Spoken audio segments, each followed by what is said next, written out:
नमस्कार दोस्तों, आज की हमारी कहानी है अहमियत रिश्तों की।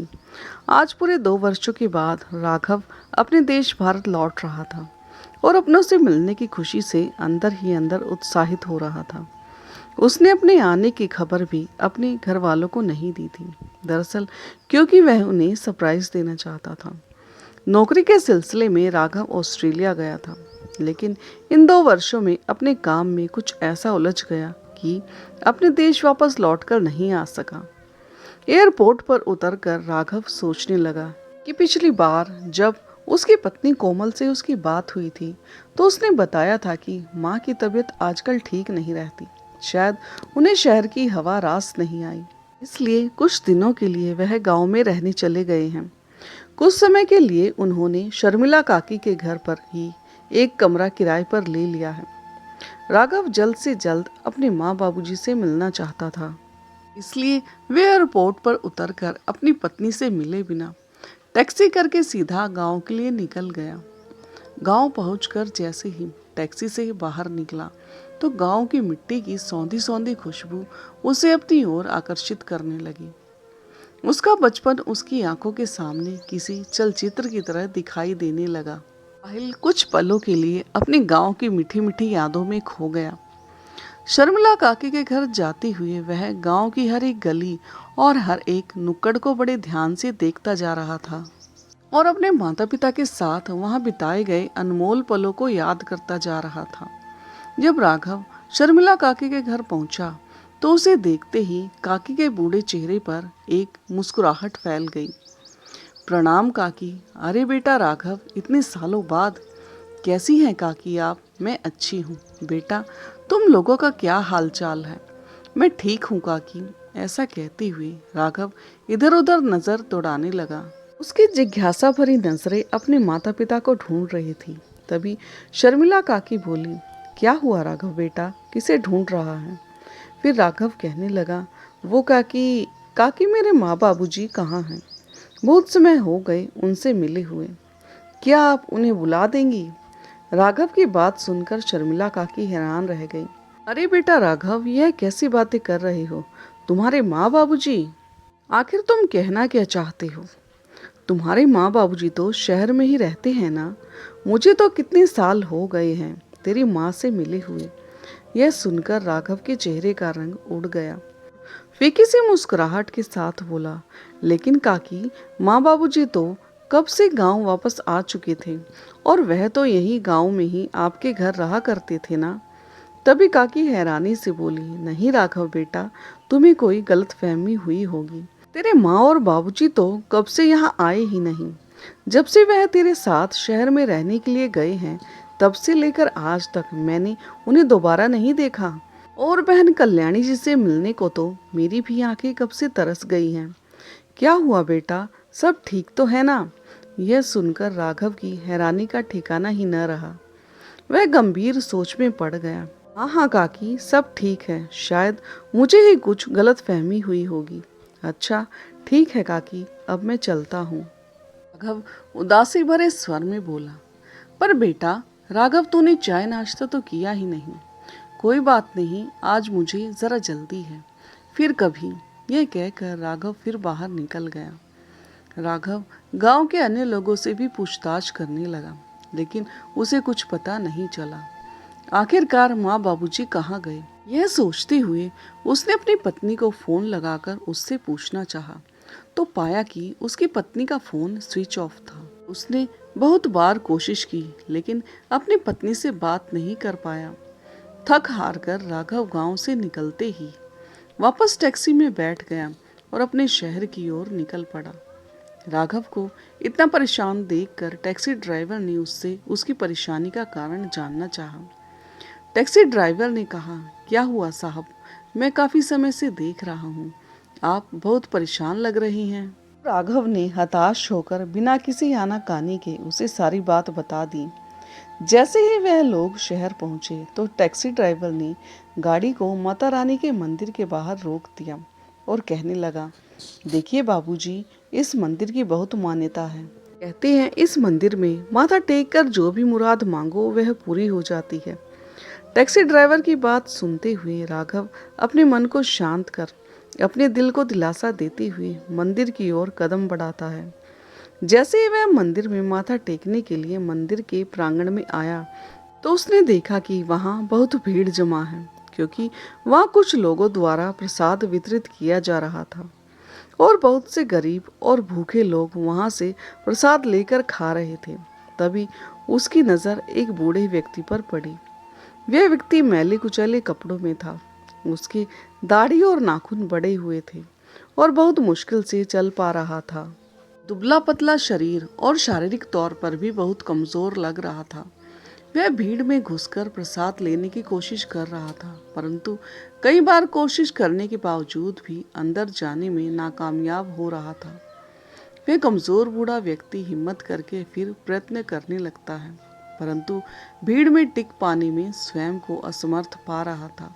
लेकिन जैसे तैसे कोशिश करने के बाद जब वह प्रसाद लेने के लिए पहुंचा, तब तक प्रसाद समाप्त हो चुका था। वह बूढ़ा व्यक्ति निराशा से निढाल होकर वहीं बैठ गया। उसकी आंखों से आंसू बहने लगे। माथे पर हाथ पीटता हुआ अपनी किस्मत को रो रहा था। राघव को उस वृद्ध व्यक्ति पर बहुत तरस आया। वह दौड़कर उसके पास गया और उनके कंधे पर हाथ रख कर कहने लगा, बाबा, आप परेशान मत हो, मैं आपके लिए खाना लेकर आता हूँ। ऐसा कहते हुए जैसे ही राघव खाना लेने के लिए जाने लगा तो एकाएक चौंक गया। वह वृद्ध व्यक्ति उसे कुछ जाना पहचाना लगा। उसे ऐसा लगा जैसे उस वृद्ध व्यक्ति में अपने पिता की झलक उसे दिखाई दी हो। एकाएक उसके दिल की धड़कन तेज हो गई और वह जाते जाते अचानक रुक गया और वापस मुड़कर राघव ने उस वृद्ध व्यक्ति की ओर गौर से देखा तो यह क्या, उसे ऐसा महसूस हुआ कि जैसे उसकी आंखों के सामने अंधेरा ही छा गया हो। उसे वह धुलीन चेहरा साफ साफ नजर आ रहा था। वह देखकर दंग था कि मैले कुचैले कपड़ों में वह बुजुर्ग व्यक्ति और कोई नहीं बल्कि उसके पिताजी राजवीर जी थे, जिनकी आंखें चेहरे के अंदर तक धंस चुकी थी। शरीर कंकाल मात्र रह गया था। राघव को अपनी आंखों पर यकीन नहीं हो रहा था। कुछ पल के लिए तो उसके मुंह से कुछ शब्द ही नहीं निकल पाए। फिर रूंधे हुए गले से बोला, पिताजी, आप यहाँ इस हालत में? आपकी यह हालत कैसे हो गई और आप कहाँ चले गए थे? मैंने आपको कहाँ कहाँ नहीं ढूंढा। राघव को कुछ भी समझ नहीं आ रहा था। ऐसा कहते हुए राघव अपने पिता के गले लग पड़ा। तभी रघुवीर जी ने एक नज़र उसकी ओर देखा और घृणा से उसे झटकते हुए कहा, हमारी इस हालत का जिम्मेदार केवल तू है। तू जानता है ना, तो अब क्या लेने आया है मेरे पास? अब क्या हमारा मजाक बनाने आया है? अपने माँ बाप पर दया आ गई या फिर यह देखने आया है कि तेरे माँ बाप जिंदा भी है या मर गए? जा यहाँ से, हमें तेरे जैसी औलाद की कोई ज़रूरत नहीं है। तू हमारे लिए कब का मर चुका है। तभी राघव बोला, नहीं पिताजी, ऐसा मत कहिए। मुझे आप लोगों की ऐसी हालत के बारे में कुछ भी मालूम नहीं था। भी राजवीर जी आंखों में गुस्से और नफरत के भाव लिए बोले, अच्छा चलो मान लिया कि तुझे हमारी हालत के बारे में नहीं पता था, लेकिन हमें यहाँ आए लगभग 4 महीने बीत चुके हैं। अपनी पत्नी को तो घर पर फोन रोज करता ही होगा ना? क्या तूने हमारे बारे में अपनी पत्नी से पूछना तक जरूरी नहीं समझा? वीर जी प्रश्नवाचक निगाहों से उसे देख रहे थे और बोले। तो राघव रोते हुए बोला, नहीं पिताजी, आप ऐसा सोच भी कैसे सकते हैं कि आपका बेटा अपने माता पिता के प्यार और त्याग को भूल जाएगा। मैंने कोमल से आपके बारे में कई बार पूछा था, तो उसने मुझे बताया कि माँ की तबीयत ठीक नहीं चल रही थी, इसलिए गांव की शुद्ध हवा में रहने की माँ की बहुत इच्छा थी। तो उन दोनों को मैंने कुछ दिनों के लिए गांव भेज दिया है। फिर मैंने उससे पूछा भी था कि माँ बाबूजी गांव में कैसे रहते हैं, क्योंकि अब गांव का मकान तो बिक चुका है। तो कोमल ने मुझे बताया कि आप लोग शर्मिला काकी के मकान में किराए पर रहते हैं। उसने यह सब बातें मुझे ऐसे बताई तो मैंने भी उसकी बातों पर यकीन कर लिया, लेकिन मुझे मालूम नहीं था कि मेरी पीठ पीछे यह ऐसा भी कुछ हो सकता है। राघव आके झुकाए हुए खड़ा था। मुझे माफ कर दीजिए पिताजी, राघव ने अपने पिता के पैर पकड़ते हुए कहा और पूछने लगा, माँ कहाँ है? माँ कहीं दिखाई नहीं दे रही पिताजी। तभी राजवीर जी राघव को लेकर कल्याणी जी के पास पहुंचे, जो मंदिर के बाहर फुटपाथ पर एक पुरानी सी चादर बिछाकर बैठी हुई थी और राजवीर जी का इंतजार कर रही थी। अपनी माँ को इस हालत में देखकर राघव की आंखें आंसुओं से सराबोर हो गई और रुंधे हुए स्वर में राघव बोला, माँ, माँ। माँ का स्वर सुनकर कल्याणी जी की आंखें अचानक राघव की ओर देखने लगी और उसे देखते ही गुस्से से बोली, तेरी हिम्मत भी कैसे हुई मुझे माँ कहकर बुलाने की? तू मेरा कोई नहीं लगता और यह समझ लेना कि हम भी तेरे लिए मर गए। चल जा यहाँ से। तभी राघव रोते हुए अपनी माँ के पैरों में गिर पड़ा और बोला, अपने इस नालायक बेटे को बस एक बार माफ कर दीजिए माँ। गलती मेरी ही है जो मैंने कोमल पर आंख मूंद कर भरोसा किया और उस पर यकीन करके आप दोनों की जिम्मेदारी उसे देकर मैं विदेश चला गया था। लेकिन मुझे मालूम नहीं था कि जब मैं आप लोगों से मिलूंगा तो आपको ऐसी हालत में देखूंगा। लेकिन माँ, आज मैं कसम खाता हूँ कि आप लोगों की एक एक परेशानी का हिसाब लूंगा। माँ, आप खुद ही सोचिए कि आपका राघव बेटा आपके साथ कभी ऐसा कर सकता है? आपकी यह हालत देखकर मुझ पर जो बीत रही है वह मैं ही जानता हूँ। इतना कहते हुए राघव अपनी माँ से लिपट कर फूट फूट कर रोने लगा। अब आगे बिना उनसे कुछ प्रश्न किए राघव ने अपने माँ बाबूजी को टैक्सी में बिठाया और उन्हें अपने सबसे प्यारे मित्र साहिल के घर ले गया। राघव ने अपने माता पिता के साथ हुई सारी घटना को अपने मित्र के सामने रख दिया और कहा, साहिल मेरे दोस्त, मैं कुछ दिनों के लिए अपने माता पिता को तुम्हारे घर पर रखना चाहता हूँ। तुम्हें इस बात से कोई इतराज तो नहीं? तभी साहिल ने राघव से कहा, तुम पागल हो गए हो क्या? कैसी बहकी बहकी बातें कर रही हो? तुम मेरे सबसे प्यारे मित्र हो। तुम बेकार में ही बेवजह की चिंता कर रहे हो। तुम्हारे माता पिता का हमारे घर में रहना मेरे लिए सौभाग्य की बात है।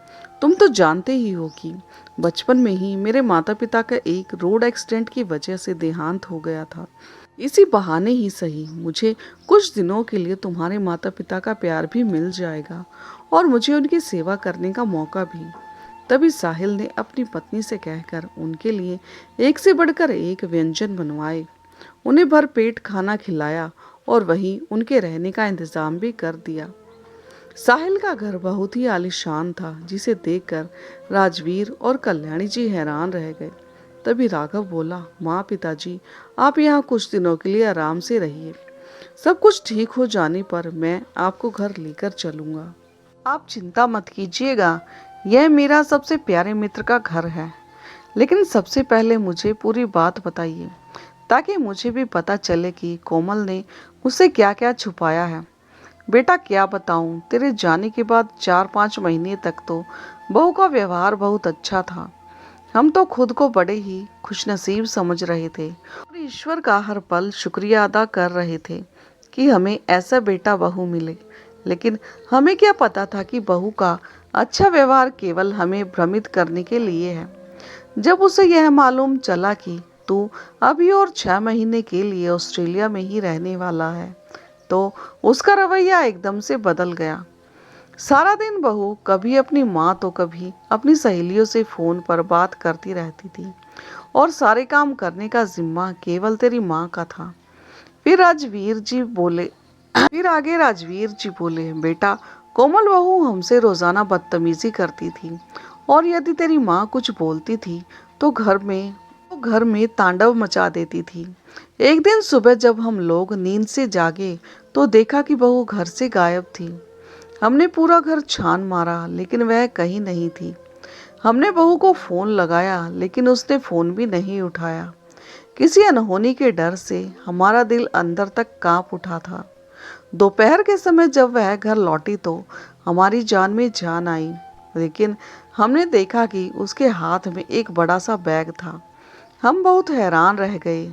इससे पहले कि हम उसे कुछ पूछते, उसने बोला, माँ, पिताजी, आप लोग आज के आज और अभी के अभी अपना सामान अपने कमरे में से निकाल लीजिए और स्टोर रूम में रख लीजिए। आज से आप हॉल में सोएंगे क्योंकि आज से मेरी माँ इस घर में रहेंगी। बहू की यह बात सुनकर राजवीर जी और कल्याणी जी को बहुत हैरानी हुई। तो राजवीर जी ने कहा, ये क्या कह रही हो तुम बहू? हम हॉल में कैसे सो सकते हैं? तुम्हारी माँ तो कुछ दिनों के लिए आई होंगी, तो एक काम करो, अंदर कमरे में बेड पर सो जाएंगी और मैं यहाँ हॉल में सो जाऊंगा। राजवीर जी बोले तो कोमल बोली, मैंने कब कहा कि मेरी माँ यहाँ कुछ दिनों के लिए आई है? यह उनका घर है और अब यहाँ वह हमेशा के लिए रहेंगी और आप लोगों से मैंने जितना कहा है आप उतना ही कीजिएगा। कोमल ने गुस्से से कहा तो राजवीर जी बोले, बहू, तुम्हें मालूम है कि कल्याणी जी की तबीयत ठीक नहीं रहती, उनकी कमर में बहुत दर्द रहता है, उससे जमीन पर नहीं लेटा जाएगा। तभी कोमल भड़कते हुए बोली, वह सब मैं नहीं जानती, जल्दी से कमरा खाली कीजिए, नहीं तो इस घर के दरवाजे खुले हैं, आप लोग अपना इंतजाम खुद देख सकते हैं। कोमल की बात सुनकर कल्याणी जी को बहुत बुरा लग रहा था। वे गुस्से से बोली, आप जरा राघव को फोन लगाइए, मुझे उससे बात करनी है। और राघव बेटा, यह बात होने के बाद हमने तुझे कई बार फोन मिलाया था, लेकिन तूने एक बार भी हमारा फोन उठाना जरूरी नहीं समझा। यह बात सुनकर राघव हैरान रह गया और बोला, लेकिन माँ पिताजी, मेरे पास तो आपका कोई फोन ही नहीं आया। अरे हाँ, याद आया। बात दरअसल यह है कि मेरा फ़ोन नंबर बदल गया था और इसके बारे में मैंने कोमल को बताया भी था और उससे कहा था कि आपको भी इस बारे में खबर कर दे। राजवीर जी बोले, लेकिन बेटा, हमें बहू ने इस बारे में कुछ भी नहीं बताया। हम तो अभी तक यही सोच रहे थे कि तू भी बदल गया है, तूने भी हमसे मुंह मोड़ लिया है।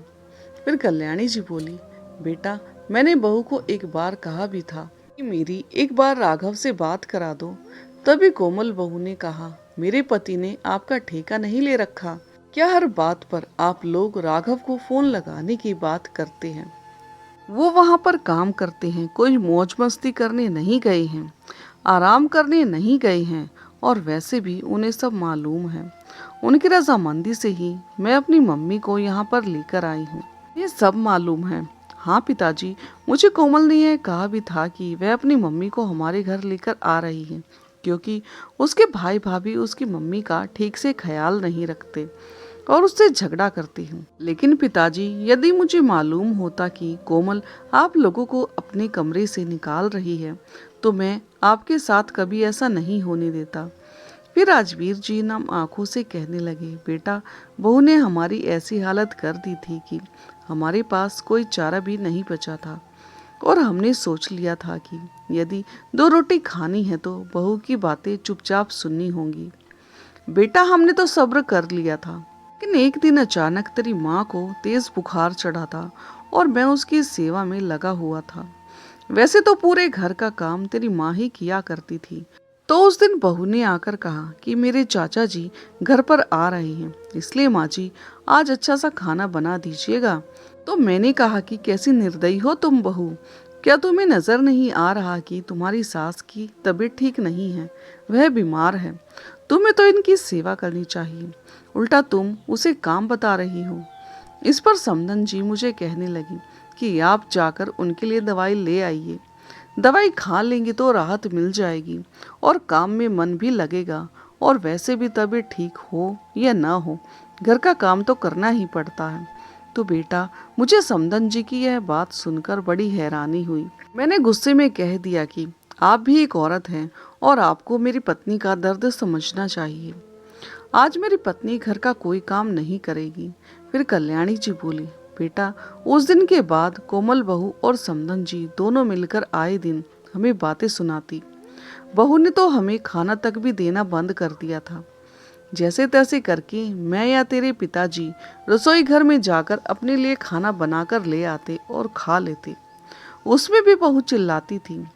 एक दिन घर पर बहू ने किटी पार्टी रखी थी और घर पर बहू की बहुत सी सहेलियां आई हुई थी। उस दिन बहू ने हमें कहा कि रसोई में 2 दर्जन लोगों का खाना बनाना है। मुझे ऑर्डर देने के बाद तेरे पिताजी को कुछ पैसे देकर बाजार से सामान लाने के लिए भेज दिया और मुझे खाना बनाने के काम पर लगा दिया। यहाँ तक कि जब खाना तैयार हो गया तो सबको परोसने के लिए भी हम दोनों को ही कहा। समधन जी और बहू मेहमानों के साथ गप्पे मारने में व्यस्त हो गई। सब लोग हंसी के ठहाके लगा रहे थे। बीमार होने के कारण मुझसे इतना काम नहीं किया जा रहा था। यह सब देखकर तेरे पिताजी का गुस्सा उबल पड़ा और उन्होंने सारा खाना उठाकर फर्श पर गिरा दिया। यह सब देखकर बहू का पारा सातवें आसमान पर पहुंच गया और वह चिल्लाकर बोली, आप लोगों की इतनी हिम्मत की मेरी सहेलियों के सामने मेरी बेइज्जती कर दी। आप लोगों की औकात ही क्या है। उधर बहू की माँ सीमा जी भी बहू को भड़काते हुए कहने लगी, बेटी कोमल, तुम ही इन लोगों को तरस खाकर घर में बैठाए हुए हो, निकाल बाहर क्यों नहीं कर देती इन लोगों को। हाँ माँ, आप ठीक कह रही हैं। इन्हें घर में रख कर मैं इन पर एहसान कर रही हूँ और यह मेरे एहसान का इस तरह बदला दे रही हैं। जल्दी से अपना सामान समेटो और चले जाओ यहाँ से। कोमल ने तमकते हुए अपने सास ससुर से कहा।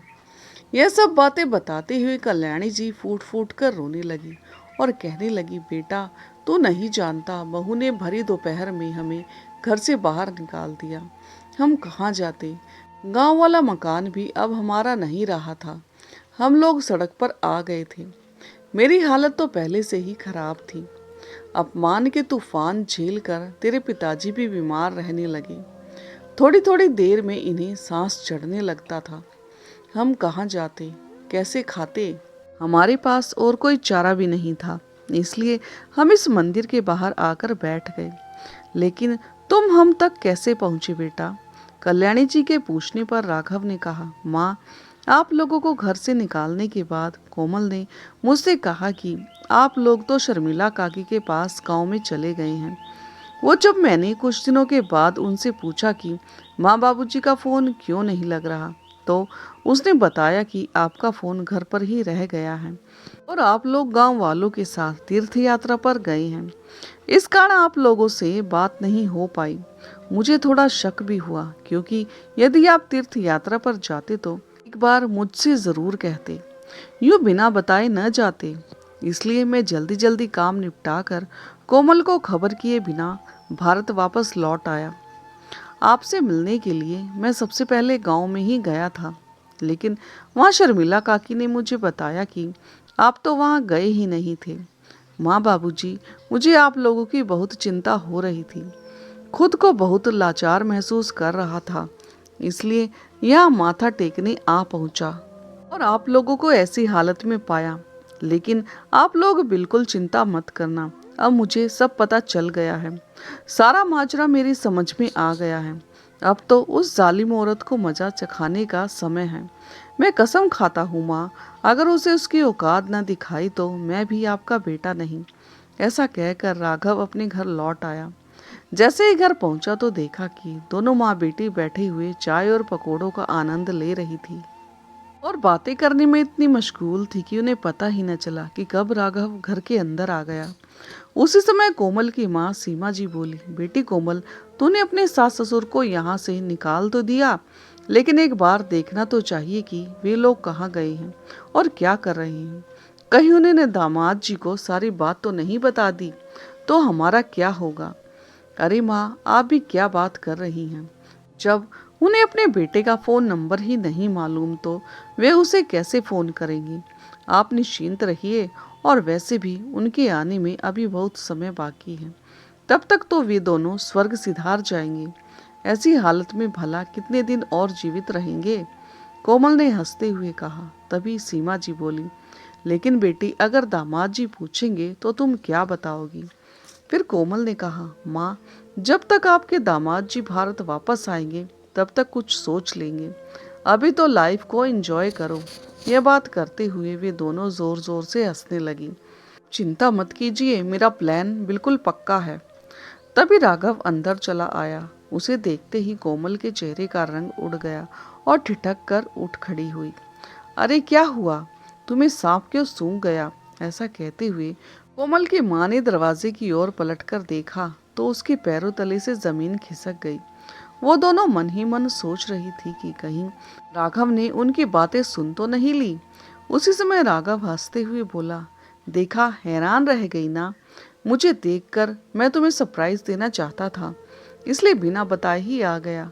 राघव की यह बात सुनकर कोमल और उसकी माँ सीमा जी की जान में जान आ गई। अब उन्हें यकीन हो चुका था कि राघव ने उनकी बातें नहीं सुनी। थोड़ी देर आराम करने के बाद राघव कोमल के पास आया और बोला, कोमल, एक खुशखबरी है। तुम्हारे लिए बहुत बड़ा सरप्राइज है। मैं अब तुम्हें भी अपने साथ विदेश ले चलूंगा। मैंने तुम्हारा वीज़ा भी बनवा दिया है। हम 2 दिन बाद ही ऑस्ट्रेलिया के लिए निकल जाएंगे। माँ और पिताजी तो तीर्थ यात्रा पर चले गए हैं, तो उनका आना भी अभी नहीं हो पाएगा। और जब आएंगे तो मैं उनसे बात करके उनका यहीं रहने का भी इंतज़ाम करवा दूंगा। अब तुम जल्दी से अपनी पैकिंग करनी शुरू कर दो। यह बातें सुनकर कोमल की भौहें खिल उठी। खुशी के मारे उसके पैर जमीन पर ही नहीं पड़ रहे थे।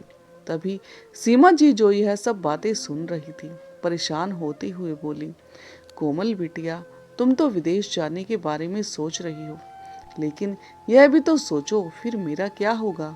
देखिए माँ, मैंने इतने दिन आपको रखकर आपकी सेवा की है। अब आप भैया भाभी के पास वापस चली जाइए। क्या कोई बेटी के घर भी इतने दिन रहता है भला? जाइए, उनसे माफी मांग लीजिए। हाँ जी, बड़ी ही आश्चर्यचकित खड़ी हुई अपनी बेटी की तरफ देख रही थी।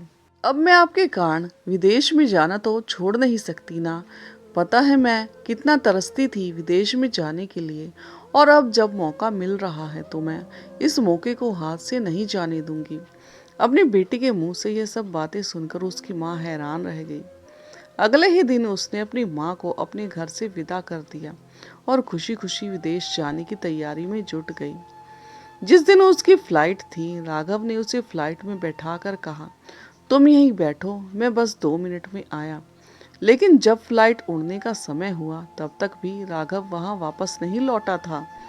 कोमल ने घबराते हुए बैग में से अपना फोन निकाला। तभी उसने देखा कि फोन के पास एक कागज रखा हुआ था। जैसे ही उस कागज को खोलकर देखा तो उसमें लिखा था, जाओ और खूब मजे करना। विदेश में अब तुम्हें मालूम पड़ेगा कि इस इंसान को अकेला और बेसहारा छोड़ देने का क्या मतलब होता है। तुमने मेरे माँ पिता को घर से धक्के मार कर निकाल दिया था ना, उन्हें दर दर की ठोकरें खाने पर मजबूर कर दिया था, खून के आंसू रुलाया है तुमने उन्हें। अब तुम भी विदेश में भीख मांगना, और जब भीख मांग कर पैसे इकट्ठे हो जाएं तो वापस आ जाना और अपनी माँ के साथ ही रहना, क्योंकि अब मेरा तुमसे कोई रिश्ता नहीं है। जब तक कोमल ने यह पत्र पढ़ा तब तक फ्लाइट उड़ चुकी थी। हवाई जहाज के उड़ने के साथ साथ उसे ऐसा महसूस हुआ कि उसकी जान ही निकली जा रही हो। विदेश में रहने की उसकी इच्छा के कारण वह अपने सास ससुर से छुटकारा पाना चाहती थी, और अपनी इसी इच्छा के कारण ही उसने अपनी माँ को भी बेसहारा छोड़ दिया। आज कोमल विदेश में दर दर की ठोकरें खा रही थी और अपने किए पर पछता रही थी, क्योंकि आज वह अपने ही बुने जाल में बुरी तरह फंस चुकी थी। इधर राजवीर जी और कल्याणी जी की शादी की 50वीं सालगिरह पर राघव ने उन्हें एक बहुत ही बड़ा आलीशान फ्लैट गिफ्ट किया था, और अपने दोस्त साहिल के घर से उन्हें सीधा उसी फ्लैट में लेकर गया। जैसे ही उन दोनों ने अपने बेटे के साथ घर में प्रवेश किया तो इतना आलीशान घर देखकर वे दोनों हैरान रह गए। उन दोनों की तो कोई खुशी का ठिकाना ही ना था।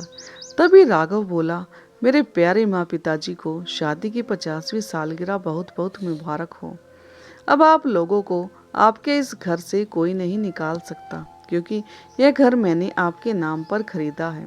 बेटे का इतना प्यार देखकर राजवीर जी आंसुओं से सराबोर आंखें लिए बोले, बेटा हमें माफ कर देना, हमने तुम्हें बहुत गलत समझा। आज माता पिता के साथ साथ राघव की आंखों में भी खुशी के आंसू थे।